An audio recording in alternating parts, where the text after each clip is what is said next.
Hi, I'm Jake Jensen. I live in North Hollywood. I've been in the LA area now for about 6 years. I'm a professor at Cal State University Northridge, and I'm also an actor. So interesting, different professions, different fields I work in.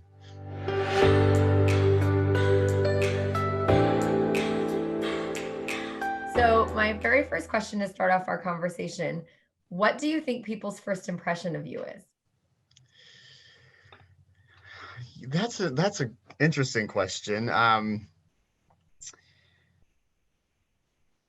think people usually think I'm pretty laid back, kind of my look, surfer, Southern California, and then they hear that I'm, Dr. Jensen, professor, and then it switches when they hear that. But I think just first impression is just kind of uh, likes life, enjoys life, pretty chill, easygoing. That's awesome. Yeah, you seem like you put off, like you said, that surfer laid back vibe.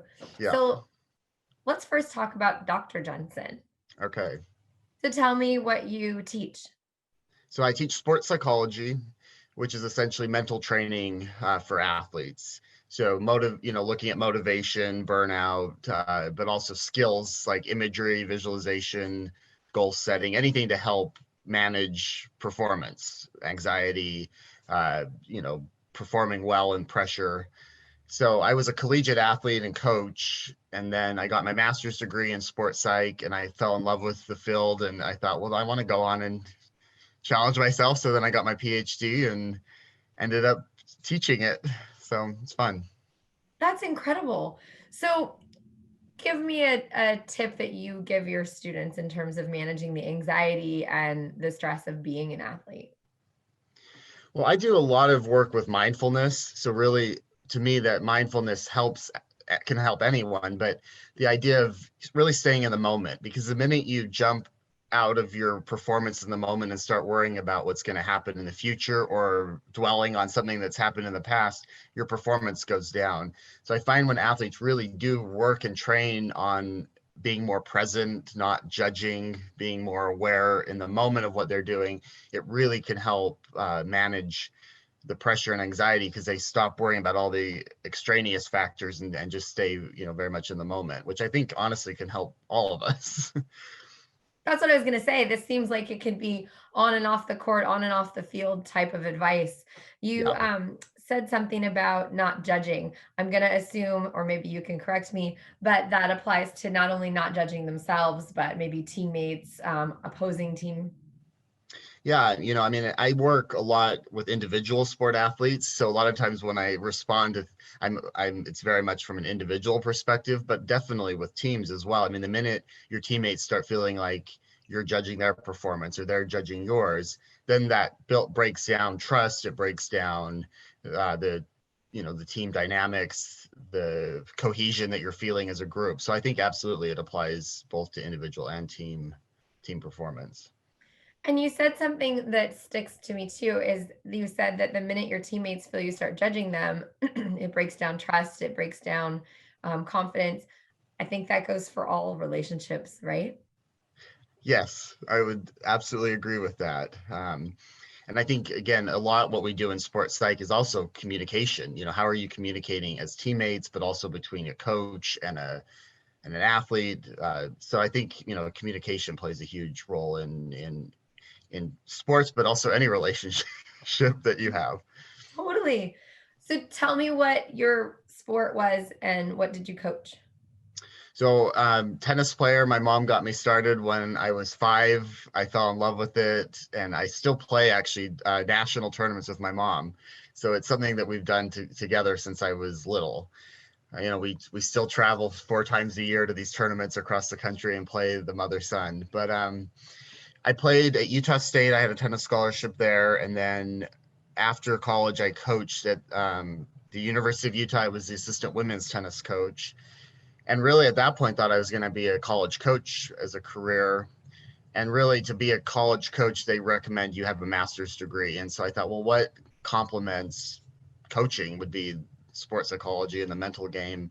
And like I said, I got my master's and then went to Tennessee for my PhD after that. And then back to California, and then to California. So What a journey, what a road. Okay, so the mother-son tennis thing. Sorry, I'm not gonna let it go. That's the no, coolest that's thing. okay. So that is really cool. So I never even knew that type of thing existed, but what a bond. Yeah, the United States Tennis Association does a really good job of organizing these national tournaments, and they have them for all different divisions, singles, doubles, but also these family divisions. And so there's father, daughter, father, son, mother, daughter, mother, son. Um, and we play on 4 different surfaces. So clay courts, grass courts, indoor, and then a hard court. And the closest one is in San Diego. That's in the hard courts, but we go to Michigan for grass courts, and it's just a really fun thing to do. But it's surprisingly still really good level too. You get players, that played college tennis, and the moms hold their own, which is great. And I haven't lived at home really since I was 18, so it's given an opportunity to meet up with my mom 4 times a year, fly in. It's just a really great time to spend together too, which I value a lot. That is so cool. I'm sorry. I just really think that's No, everyone I tell that to thinks it's great. So I'm really, hopefully we can keep doing it for a few more years. I love that. So transition to acting. Yeah, it's really interesting. When I graduated from college, I had one professor that was a huge mentor for me. And I remember he took me out to lunch after I graduated and said, "Don't answer this out loud, but what do you want to do? What do you want to be?" And I had actor jump in my head. And I was like, I'm not an actor. I can't do that. But it was like, it just was in there. And I started in grad school. I booked a few like local commercials and print jobs, and it just kind of, I got that bug. But I was in, Knoxville, Tennessee, which is not exactly a actor Hub. hub. I ultimately got an agent in Atlanta, but that was a 3-hour drive each way. And so, driving 3 hours for a 10-minute audition and then turning around and driving 3 hours back. I mean, I did a little bit, but I couldn't do too much. Then I finished my PhD and I drove down to Miami. And on my first day there, I booked a national commercial for Fiat. And I was like, whoa, this is cool. So I hung around Florida for about a year. I had a PhD, but I didn't immediately get hired for a job. So I was like, well, I'll just hang around, and I booked commercials and print jobs. But then a job opened up at Chico State in Northern Cal, and that got me to California. And then a year after that, the job opened up at CSUN, Cal State Northridge. And I knew that, I mean, that's where my heart, I really wanted to be somewhere where I could pursue acting. And I knew, LA is very competitive, but I knew there'd be the classes and opportunities and everything here. So it's worked out that I've been able to balance and manage working on my acting career, but be a full-time professor as well. So it's been a journey. I would imagine that is definitely something to juggle, especially since the teaching probably has quite the strict schedule.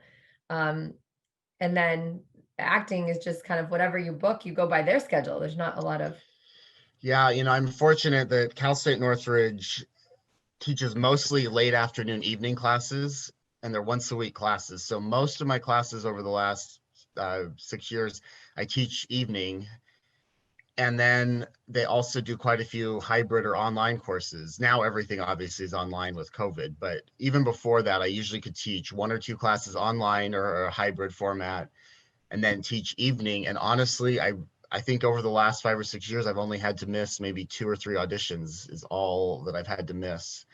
And I heard you say that you only had missed a couple of auditions because of your class schedule. And to me, that sounds like you really do care about your students and put your students first and that passion in the forefront, even though you said your little heart beats for acting, and that's pretty cool. But it's nice to see that you respect the students and respect what you're teaching them. So, Oh yeah, I mean, I care a lot about my students, and I really love teaching. That's what I say, I teach because I love it, and I also love acting. So it's really, I'm very lucky. I have two jobs that I'm passionate about, and I actually think that the balance ultimately keeps me fresh for both of them, because I get away from the teaching and go do acting, and then when I have the acting, it's nice to get back to my students in the classroom. So it's kind of it's really two passions that I have, which I'm very I'm very grateful to have that.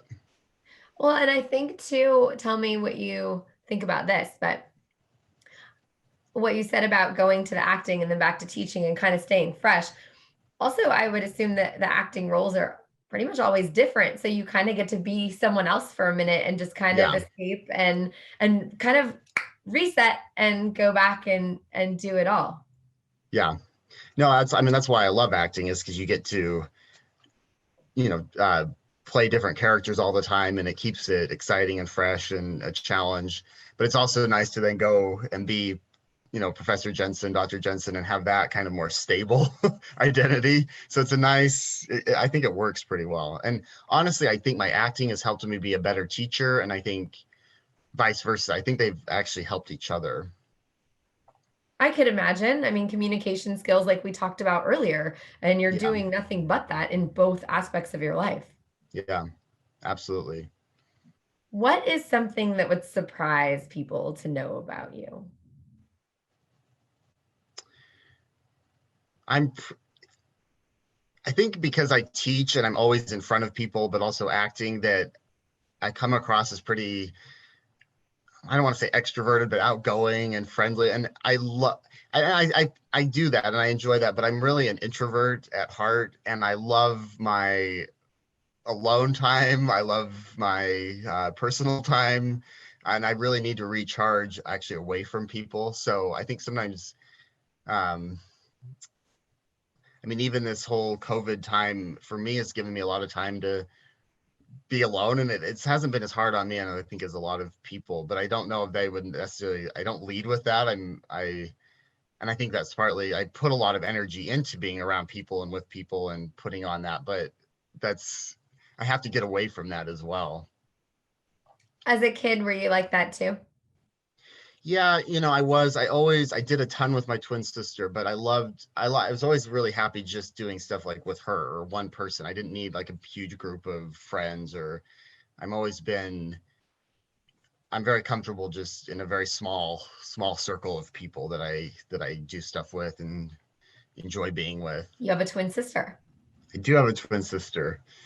Um, People still ask me if we're identical, which is just cracks me up. My mom's response always was, "No, they have different plumbing," which I think is great. And we're very, very different, but we get along really well. She's a professor as well, so I guess my mom is as well, so it totally runs in the family.